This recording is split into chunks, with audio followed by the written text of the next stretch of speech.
Welcome to the Connect to Marriage podcast by Focus on the Family Singapore. While there are no perfect marriages, there is always room for us to grow to be the best spouse we can be. Hello and welcome to the Connect to Marriage podcast. I'm Gary, your host for this episode. In each episode of the Connect to podcast, we'll be tackling questions that couples ask about sex and intimacy, communication and conflict, and so much more. We hope you will keep tuning in to learn with us as you grow closer, deeper, and stronger in your marriage. Today on our Intimacy Matters series, we talk about sex-citing love. That's right, sex-citing, not exciting, not just exciting. How lovemaking can be the most exciting thing in a marriage. And I have today a special guest who's none other than the most beautiful woman in the world, my wife, Joanna. Let me formally introduce her. Joanna is the CEO of Focus on the Family Singapore, who is amongst other things a family coach, work-life consultant, marriage trainer, wedding solemnizer. Most importantly, she's the woman with whom I'm well pleased. This is going to be a candid discussion for husbands and wives, so you might want to direct the attention of our younger audience elsewhere. Research shows that married couples rate higher on sexual satisfaction than non-married couples. And this is not because they are jaded or resigned to having less and less desirable sexual experiences. In fact, one article reveals that the best sex arrives after 15 years of being together. In other words, the best sex is that with one spouse in a committed, exclusive, long-term relationship.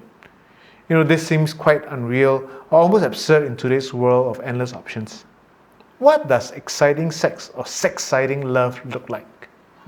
I think, Gary, maybe we should have interviewed you instead. This is the topic for the man. But I want to refer to what Gottman has described as the passion triangle. And he has three components to what makes sex exciting in marriage. The first one is thrill. If we're talking about sex-citing love or exciting love, there needs to be that thrill factor. Secondly, there needs to be that sense of intimacy. And by intimacy here, we mean a deep sense of knowing our spouse and being known by our spouse that actually takes time to develop. It seems the opposite of thrill, right? But we do need both thrill and intimacy, and it doesn't stop there. It is a passion triangle after all. So the third element is actually sensuality. And this describes the experience of the romantic, erotic sexual connection between husband and wife that a lot of times is a very physical thing, from hand-holding, kissing, cuddling, fondling to, of course, wild sexual delight. This whole passion triangle that comprises thrill, intimacy, as well as sensuality, if we have all three, that will definitely make a very exciting sex life. Sounds like a lot of work. Let's just be pragmatic here, right? In Singapore, we are all so busy. How does this actually work out? Because we are having such a daily hectic lifestyle, right, in Singapore. First and foremost, and this one probably speaking to Singaporeans who tend to be very task-driven, I think first and foremost, we just need to cut ourselves some slack to tell ourselves that we have time to work on it, because sex takes time.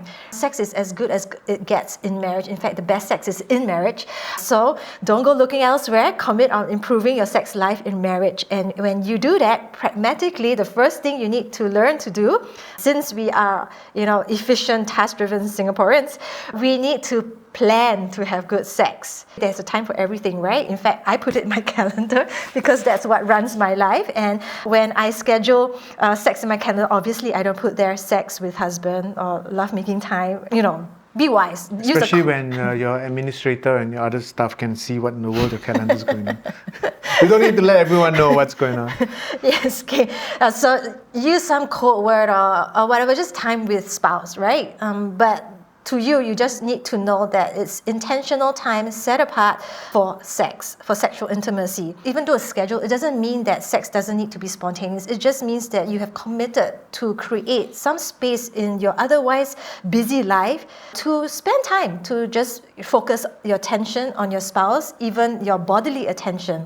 If you think about the phases of lovemaking, right, there's always the actual act itself, and the post. And again, all these needs time. And foreplay, if I can just add a little bit of a note for husbands, okay, foreplay includes connecting emotionally with our wife. The teasing, the touching, the fondling, the cuddling will automatically lead to arousal. So husbands tuning in, please remember that it's about touching the heart. And of course, if you're talking about, even the preparing, the ambience, the atmosphere is also important. Yeah, setting expectations, anticipation of what is gonna come.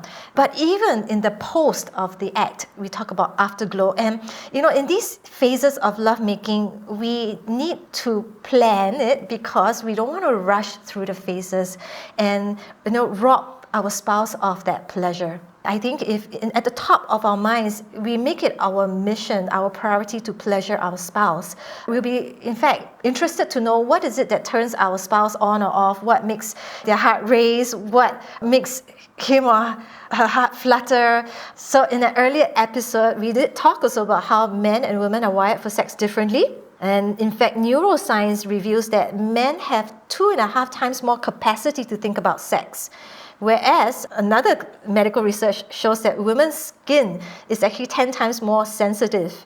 So if you think about this, it's no wonder that we tend to assume that men are thinking about sex more often than women. And no wonder that for the woman, it becomes very important how she's touched. I think that's where sometimes the frustration comes in, because we assume that we should know, or we assume our spouse should know, but actually they don't. They think that because I'm wired this way, I like to be touched this way, so my spouse should automatically be the same as me, as opposed to realizing that she or he is different, and we need to really communicate. We talk about communicating, and being real about what you really desire, rather than just expecting and then getting frustrated when that doesn't happen.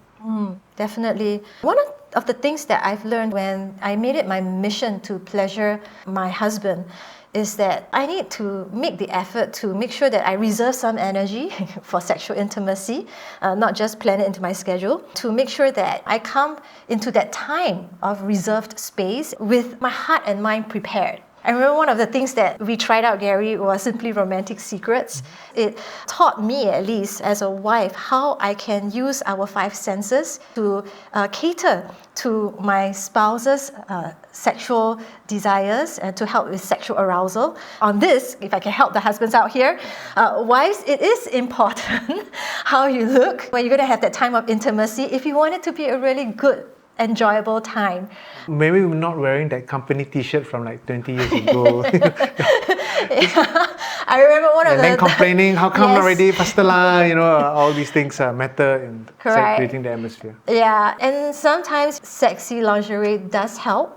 And I know some very pragmatic wives would think, why waste money if he's going to take it off, in a few seconds? But, it's just that whole idea of making effort, right? And going really the extra mile in pleasuring our spouse. Smell. Make sure you smell nice. Have a nice shower, especially if you just spend the whole day wiping up your kids' mess, cleaning up the house, right? It's nice to freshen up. We'll feel better as well ourselves. A tip that I picked up was to make sex fun. You can laugh about it, and it's something that's different. And if you change it up once in a while to keep it fresh, instead of getting obsessed over, sex positions, other types of things can make sex with our spouse fresh and exciting. I think that's the key there. It's about being adaptable, trying different things. At least the effort is there rather than just expecting the same old thing, the same old routine to take place all the time. There's a question we have today. Shouldn't the wife sometimes initiate sex? And why isn't she able to climax just from normal intercourse? Wow, I think that's a question that my husband asked me. A lifetime of love and romance requires intentional effort and attention. Yet, in times of busyness and with overwhelming priorities to tend to, our marriages can often take a back seat. No matter the state of your relationship today, we want to help you and your spouse thrive. Check out Connect 2, featuring specially curated experiences and resources, our favorite selection of articles, top hits on our podcast, date ideas, conversation starters, and more to address the issues that are keeping you and your spouse apart and help you rekindle the joy of pursuing one another. Visit www.family.org.sg/connect2 today. Yeah, I think many husbands think the same thing. How come I have to be the one that always has to initiate sex rather than she's the one? Although when I talked to ex-university friends, this whole topic, she said, I think I don't have a problem with this. My husband is the one that doesn't initiate. And then we laughed about it, but then she said, but I'm Hungarian, so maybe people hungry function a little differently. But the reality is, it seems like it's something that men seem to have to be the one that initiate a lot more. I guess probably is due in large part to our Asian culture. And it's kind of assumed that the men should always initiate and take the lead, even starting from the time when we ask, the girl Down with this date. culture.